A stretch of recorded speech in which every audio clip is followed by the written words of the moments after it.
awful lot of negative space.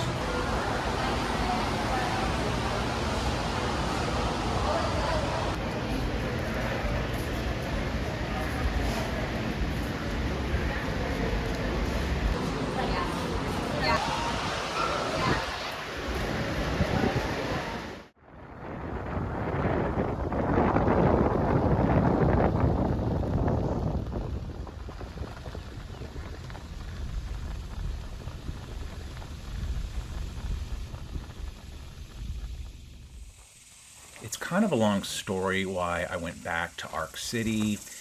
Basically, I shot a picture in 2021, all right, and I processed the film in a tube that I think was too small. The film pressed up against the inside edge of the tube, and it didn't allow enough of the halation layer to get washed away. I later learned that you can just wash it some more, but I had scanned it and I had to kind of Photoshop this big mark out. In the meantime, I went back in late 2021 to get a shot, but at that point, my shutter release cable was shredded. It was actually hanging out the side of my door, so this I had to press by hand. Just kind of a mess. So here I was again in Arc City judging 4-H and just thought I'd get another picture.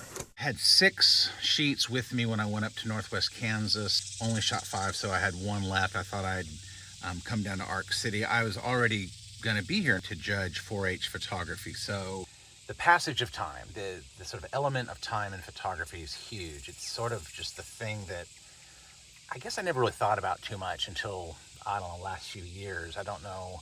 I've had different phases where it was sort of, sort of sharpness in photography, and then sort of like the emotion and capturing moments. Then it was composition. Now it's time. I love the idea of making animations, for lack of a better word. Not just showing 2 pictures side by side, but putting them together, creating an image that's more like a video, a GIF, sort of back and forth. I have a real love of the work of Mark Klett, who was involved with something called the Rephotographic Survey Project, pictures from the 1870s, those locations revisited 100 years later. I took the liberty of putting one image on top of the other, and that's totally revelatory. So I just happened to see this book literally out of the corner of my eye today at the library.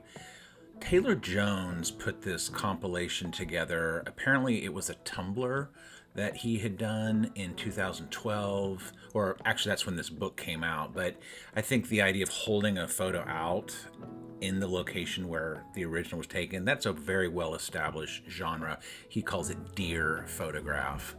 I had a student, Ashlyn Bachman, spring of 2025. She did, without a doubt, the most thorough, we call it past present. It's this assignment in my advanced photojournalism class where you just revisit the same spot. She went to this spot about 40 times, and you'll see that really this is a time lapse. I mean, there's no other way of putting it, but I think this really takes the cake for that project.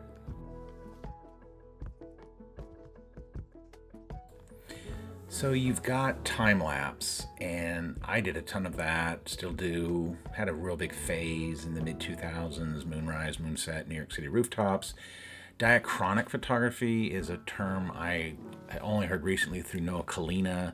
Of course, rephotography, this Mark Klett Rephotographic Survey Project, and you've got this overlapping area, and what is that?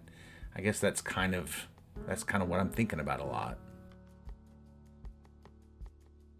So I've been really looking closely at this photograph I took of this building. So much so that I know to look up at the top of that pole up there and see a little carabiner thing. There's a sign in the background that's missing from my picture 4 years ago. There's a bunch of logs that I guess they sort of used as sort of perimeter. And so I don't really know how to end this video other than to say the taking of photographs from the same spot and just having it go back and forth. I think just, you could say it's immutable. It's just one of those things you get to do with photography, and it's really special.